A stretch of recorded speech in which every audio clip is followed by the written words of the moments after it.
Assalamualaikum warahmatullahi wabarakatuh. Kami dari kelompok 8 akan mewawancari sebuah perusahaan berbentuk CV bernama CV Zumar. Sebelumnya izinkan kami memperkenalkan diri. Nama saya Arsy Sastra Devina Labib dan rekan saya Gen Syarki Putri. Saya Talita Aura Safina. Baik, berikut hasil wawancara kami. Selamat menyaksikan. Baik Pak, sebelumnya Assalamualaikum warahmatullahi wabarakatuh. Salam. Selamat siang. Perkenalkan kami dari mahasiswa Universitas Negeri Malang, Prodi S1 Akuntansi. Di sini saya Igen, terus ada dua rekan saya, Sastra sama Talita.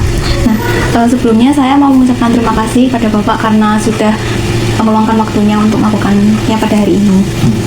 Di sini ada beberapa pertanyaan yang akan kami ajukan. Pertama-tama boleh Bapak perkenalkan dengan Bapak siapa? Ya, saya Naim. Bapak Nain.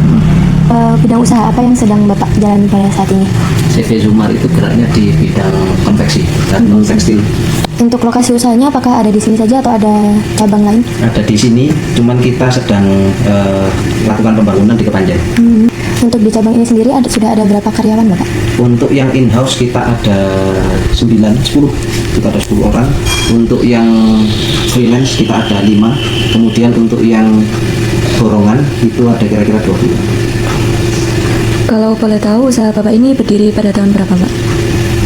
Kalau berdiri itu sudah dari tahun 1979.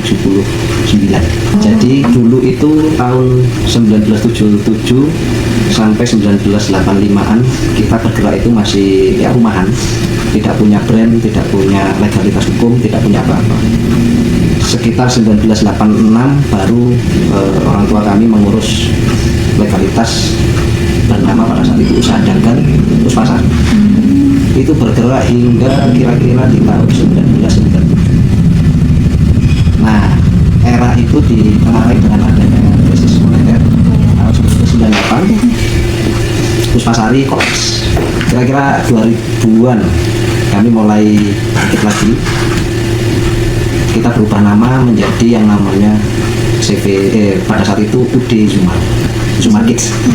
Pada saat itu Zumar Kids. Nah, produksinya terbatas hanya untuk anak-anak muslim. Tahun kira-kira 2014 atau 2015, disitulah titik dimana saya mau mengembalikan kejayaan masyarakat.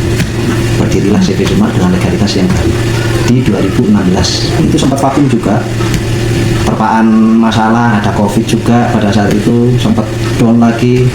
Akhirnya kita ubah baru legalitasnya juga per 2024.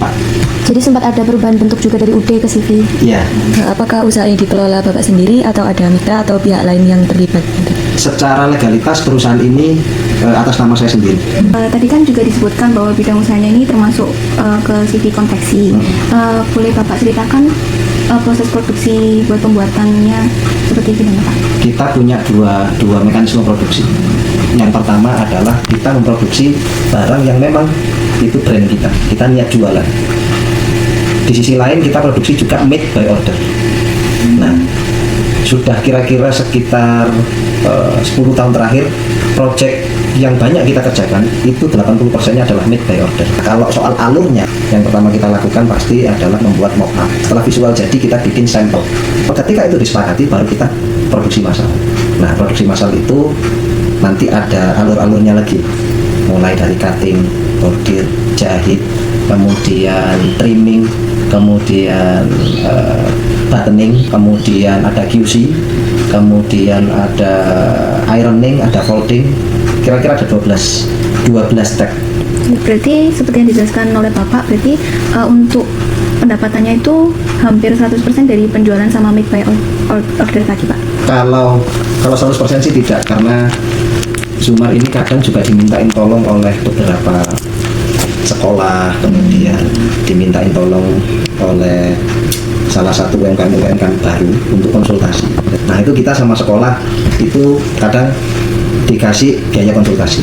Lalu untuk proses produksinya tadi kan pasti Bapak membutuhkan pemasok seperti benang atau mungkin yang lain. Nah itu untuk alur kerjasamanya seperti apa Pak? Ya, saya rutin setiap bulan itu selalu keliling, khususnya di area Jawa Timur, khususnya lagi Surabaya. Setiap bulan saya ke sana, saya cari supplier baru, kemudian kami bernegosiasi di sana. Ketika oke, cocok, kita akan lakukan percobaan untuk pengambilan, biasanya 1-2 kali. Kalau memang lancar kerjasama itu 2-3 kali lah. Kita akan bikin kerjasama di sana.